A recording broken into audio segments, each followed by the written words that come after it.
Good morning everyone. This is Americanang Hilaw, Pusong Pinoy, Manay Mirna at your service. Magandang umaga po sa lahat. Maayong buntag sa Bisaya, maupay nga aga hawaray-waray. Today is another day and we will have another vlog. So, because it's weekend, nandito lahat yung mga anak ko, walang pasok. At gagawa na ulit tayo ng breakfast.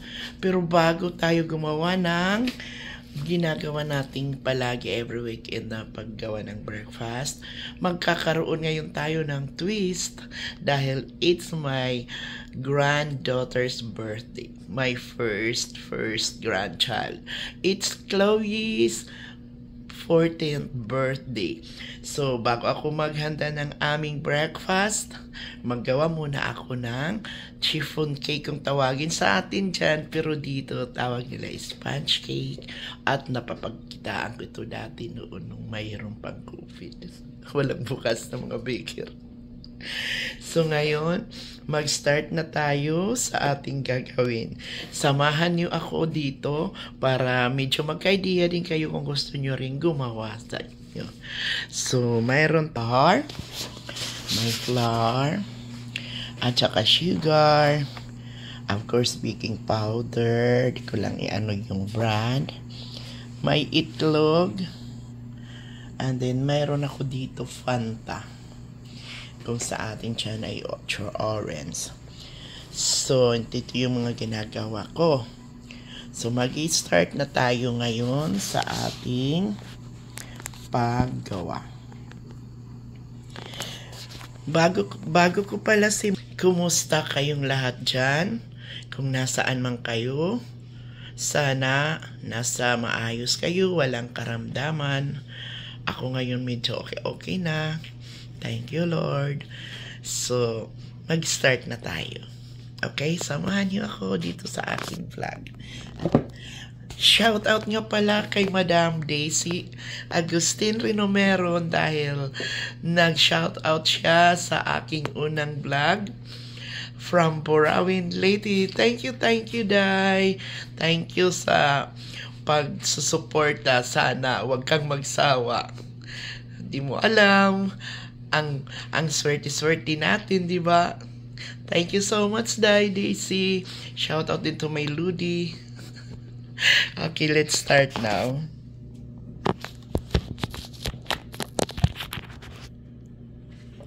So, unahin muna ang mag-ano tayo dito ng flour. Isi-sift muna natin ito. Shout out sa mga family ko dyan sa Burawin. Sana nasa maayos kayong lahat at walang mga karamdaman. Congratulations doon sa mga nag-graduate. At ngayon naman, sana magtuloy-tuloy ang inyong mga pag-aaral. So, mag-sift muna tayo ng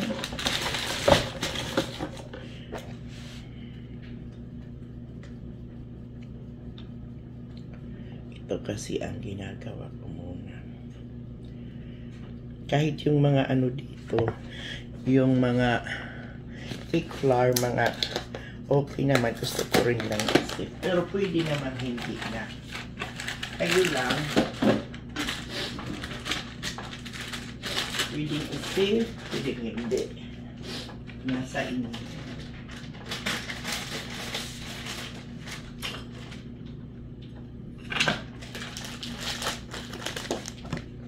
So, another.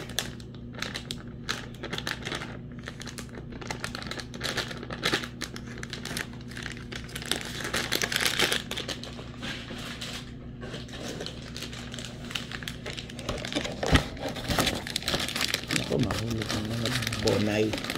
Ito lang. Okay. Sift. agag. So, ito ang aking twist ngayon sa aking bago maghanda ng breakfast kasi birthday ni Chloe. Then, maglagay tayo ng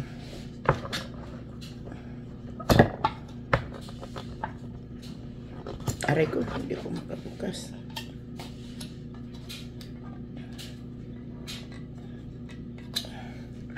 Paano ba ito?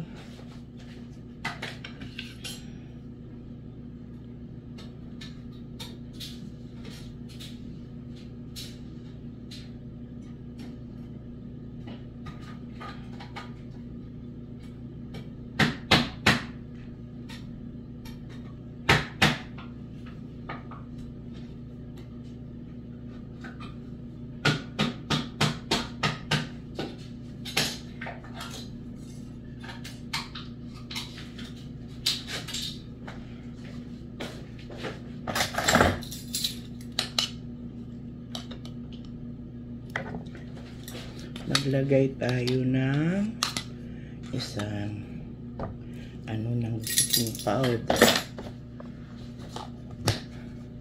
Hello, kumusta po kayong lahat dyan? Thank you sa panonood. Tsaga-tsaga lang ako.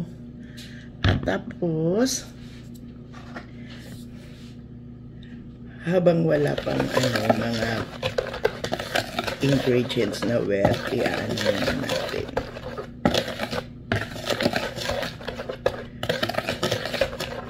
Ito na,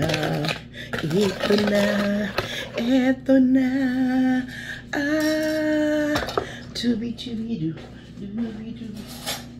So, ngayon, dito na tayo sa pinaka kong part. Yung pag-segregate ng puti at yellow ng aking itlog. Hala, nagkamali ako. But it's okay. Nagkamali ako ng lalagyan.